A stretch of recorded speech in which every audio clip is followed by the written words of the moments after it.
In ahsantum ahsantum li anfusikum wa in asatum falaha.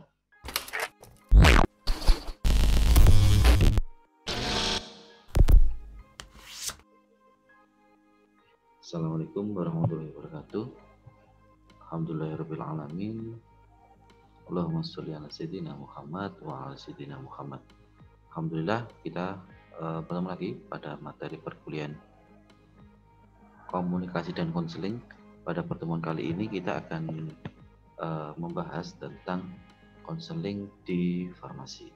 Sebelum mulai, biasa mari kita buka kegiatan pada kali ini dengan bacaan Al-Fatihah. Semoga yang akan kita lakukan diberikan manfaat dan diberikan berkah untuk kita. Al-Fatihah.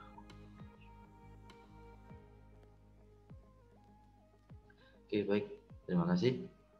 Kita melanjutkan materi setelah komunikasi. Kemarin kali ini kita akan membahas tentang konseling. Oke, konseling, apa sih yang disebut konseling dan bagaimana cara pelaksanaannya di farmasi, itu yang kita bahas pada 1 atau 2 pertemuan di perkuliahan ini. Oke, kenapa sih perlu konseling? Yang pertama, di dalam pelayanan kefarmasian, dalamnya ada beberapa atau banyak sekali standar pelayanan kefarmasian, baik di apotek, rumah sakit, di puskesmas, di klinik dan sebagainya. Nah, di dalam pelayanan kefarmasian yang berhubungan dengan pasien itu tentu saja membutuhkan alat bantu berupa komunikasi dan konseling ke pasien. Kita fokusnya kali ini ke pasien. Apakah pelayanan kefarmasian hanya ke pasien? Tidak. Nanti ada pelayanan kefarmasian berupa PIO ke teman sejawat dan sebagainya. Nah, saat dibutuhkan komunikasi dan konseling, tujuannya agar pertama mengetahui bagaimana tingkat pemahaman dari pasien. Yang kedua, setelah tahu tingkat pemahamannya, kita perlu menambahkan pemahamannya. Nah, setelah tahu pemahamannya, maka harapannya akan meningkatkan kepatuhan. Nah, kalau kepatuhan meningkat, maka kualitas hidup pasien itu juga akan meningkat, dan hasil akhirnya harapan terapinya itu akan tercapai. Kemudian untuk membahas tentang konseling, kita akan bahas juga tentang pharmaceutical care atau asuhan pelayanan kefarmasian. Nah, di pelayanan kefarmasian, apa sih pelayanan farmasi itu? Pelayanan kefarmasian adalah suatu pelayanan langsung dan bertanggung jawab kepada pasien yang berkaitan dengan sediaan farmasi dengan maksud mencapai hasil yang pasti untuk meningkatkan mutu kehidupan atau mutu dari pasien, mutu kesehatan atau kehidupan dari pasien. Nah, dalam pelayanan kefarmasian kita di sini dituntut untuk bertanggung jawab. Apa itu bertanggung jawab? Bertanggung jawab tentu saja dengan cara anggap pasien itu saudara kita, anggap pasien itu keluarga kita, sehingga kalau kita melayani keluarga itu akan jauh lebih optimal, akan maksimal dibandingkan dengan orang yang tidak kita ketahui sama sekali. Sehingga dengan menganggap mereka sebagai keluarga, maka kita akan all out, akan memberikan informasi atau memberikan pelayanan, memberikan solusi yang sebenar mungkin, sedetail mungkin, sebaik mungkin. Kemudian kenapa kita perlu melayani serepot itu? Kenapa tidak diserahkan ke nakes lain? Kenapa harus kita, atau kenapa harus saya? Kenapa enggak teman saya lainnya? Dalam Islam, bahwa melayani atau membantu orang lain itu ibaratnya juga akan membantu diri kita atau keluarga kita. In ahsantum ahsantum li anfusikum wa in asatum falaha. Quran surat Al-Isra ayat 7. Yang mana maknanya bahwa jika kamu berbuat baik, itu berarti kamu berbuat baik juga bagi dirimu sendiri.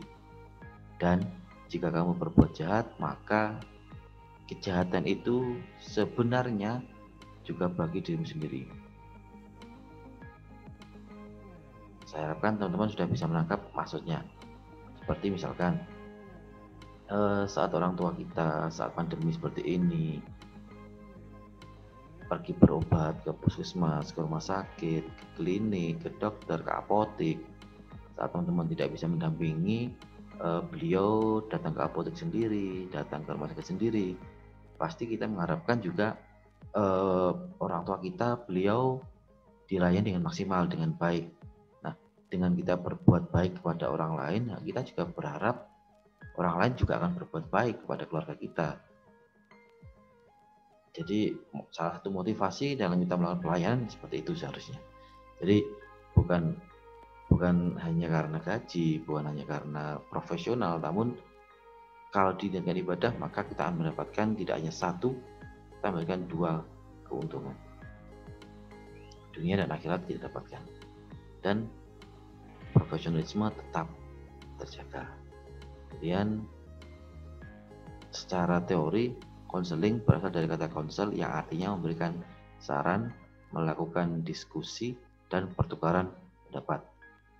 Konseling sendiri adalah satu kegiatan bertemu dan berdiskusinya seseorang yang membutuhkan atau disebut dengan klien dan seseorang yang memberikan atau disebut dengan konselor berupa dukungan, dorongan, sehingga seseorang yang membutuhkan tadi atau klien tadi memperoleh keyakinan akan kemampuannya dalam pemecahan masalah.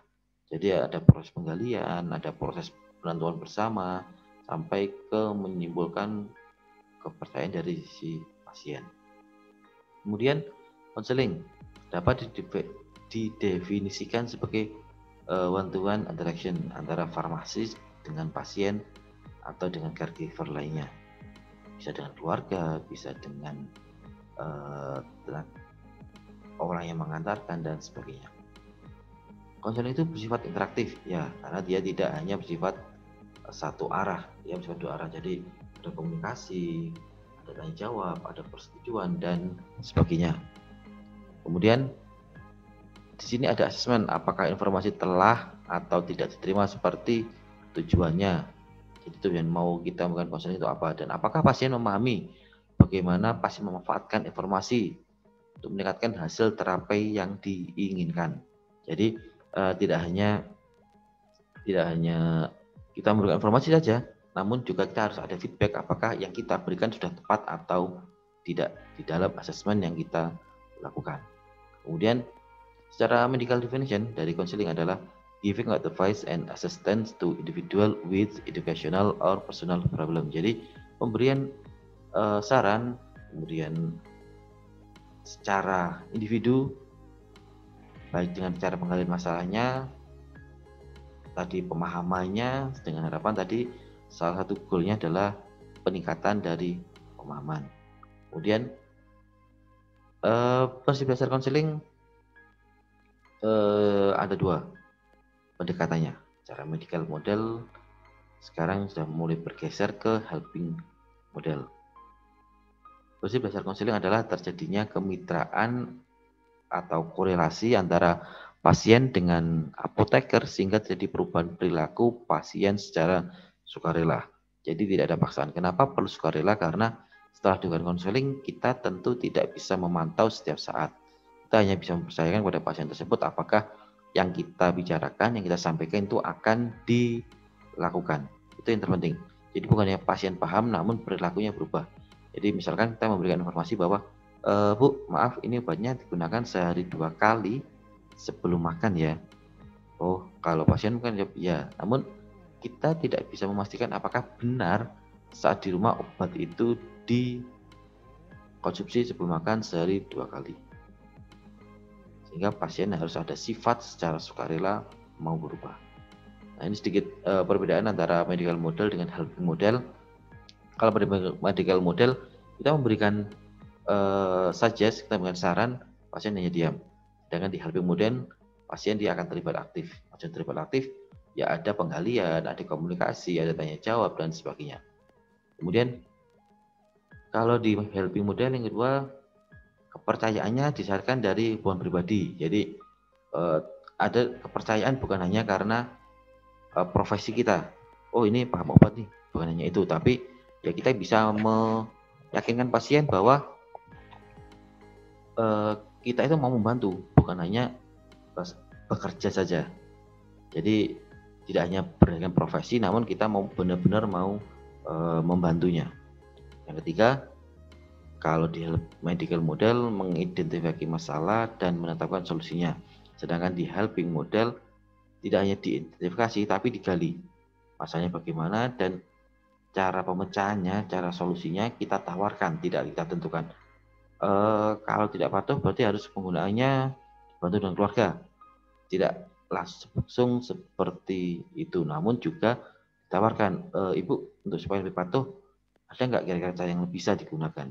Apakah Ibu lebih suka diingatkan oleh keluarganya atau mungkin kami ingatkan dengan lewat SMS atau WhatsApp misalkan dan sebagainya. Kita memberikan tawaran-tawaran penyelesaian yang mana itu akan lebih diterima pasien karena mereka yang milih. Kemudian pada medical model pasien sangat bergantung pada petugas kesehatan.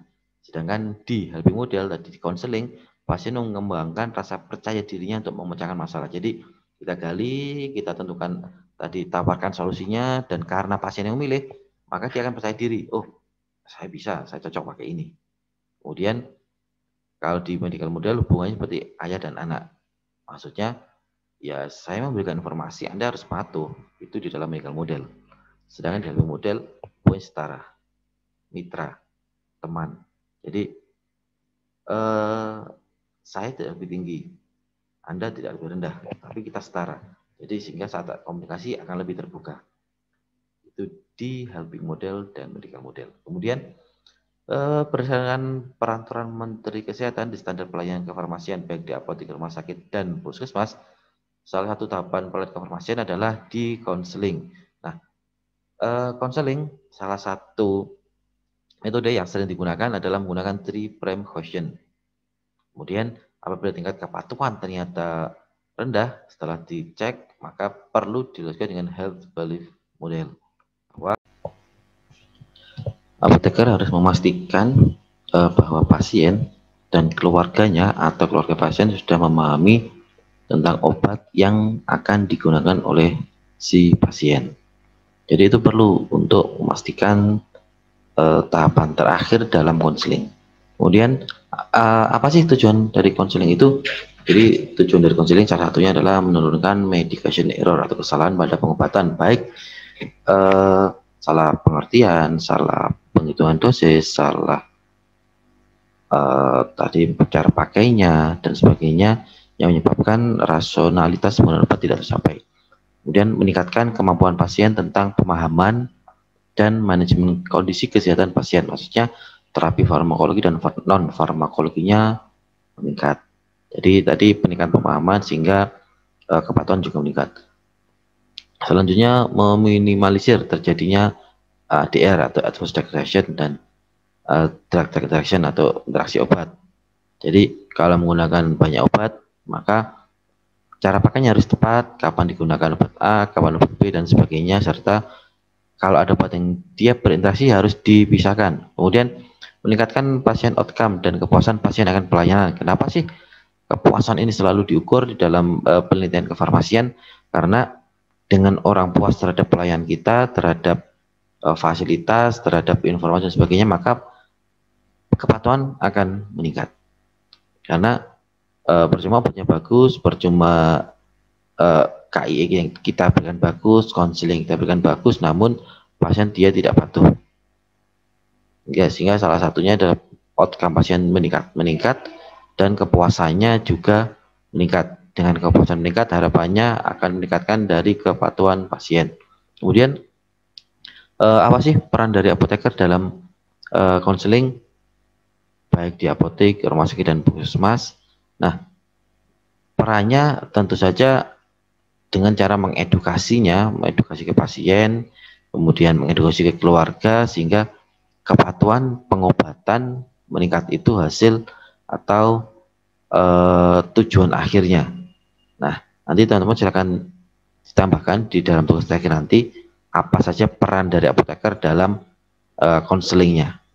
Kemudian dalam metode yang digunakan dalam konseling sebenarnya tidak hanya ini, sebenarnya mungkin ada banyak, namun pada kali ini akan kita bahas hanya 3 ini. Sebenarnya di sini hanya satu, menggunakan metode 3-prime question. Namun di dalam 3-prime question nanti akan ada final verification dan show and tell metodenya. Nah, di dalam three prime question ada 3 pertanyaan tentu saja yang akan ditanyakan oleh Anda sebagai apoteker kepada pasien. Yang pertama adalah bagaimana penjelasan dokter tentang obat Anda. Yang kedua, bagaimana penjelasan dokter tentang cara pakai obat Anda. Dan yang ketiga, bagaimana penjelasan dokter tentang obat yang tentang obat yang diminum tadi, apa yang akan terjadi tentang kondisi Anda setelah menggunakan obat, atau bagaimana penjelasan dokter tentang harapan yang akan terjadi setelah menggunakan obat. Jadi ada 3 itu yang akan ditanyakan tentang three prime question. Yang pertama, dalam menanyakan pertanyaan itu sebenarnya ada 2 metode. Apakah metode dia terbuka ataupun tertutup. Kalau terbuka kita ingin menggali lebih lanjut, kalau tertutup berarti kita hanya memastikan apakah iya dan tidak. Ini salah satu beberapa ciri-ciri yang digunakan untuk pertanyaan terbuka dan pertanyaan yang tertutup jawabannya. Yang pertama, pada three prime question adalah bagaimana penjelasan dokter tentang cara pakai atau cara minum obat Anda. Oh maaf, ini salah pengertian. Jadi yang pertama adalah bagaimana penjelasan dokter tentang obat Anda. Jadi bukan tentang cara, tentang obat Anda. Jadi dokter sudah menjelaskan enggak tentang obatnya. Ini obat golongan apa, khasiatnya apa, bagaimana penyakit Anda ini untuk mengobati. Misalkan ada pasien dengan alergi. Obat ini apakah untuk menurunkan alerginya, ataukah mungkin ada karena alergi biasanya disertai nyeri, apakah ini untuk penghilang nyerinya dan sebagainya. Jadi tentang khasiatnya, kemudian tentang kegunaannya, tambahan tentang efeknya dan sebagainya. Itu adalah pertanyaan pertama tentang bagaimana penjelasan dokter tentang obat Anda. Jadi bukan tentang cara pakai tapi tentang obat Anda. Yang kedua, bagaimana penjelasan dokter tentang cara pakai obat Anda. Nah, tentang cara pakai ini ada banyak sekali, mulai berapa kali minum obatnya, kemudian berapa banyak obat yang harus diminum, berapa lama harus diminumnya, apakah sampai habis atau tidak, bagaimana kalau misalkan kelupaan 1 dosis apakah perlu didouble-kan ataukah ditinggalkan dan sebagainya, bagaimana cara penyimpanannya kalau diperlukan. Kemudian kita juga memastikan kalau obatnya diminum sehari 3 kali, tadi sudah dijelaskan dokter misalkan. Nah, kita harus cek ulang apakah sudah paham nih 3 kali sehari, apakah 3 kali sehari itu selalu setelah makan, apakah harus setiap berapa jam dan sebagainya.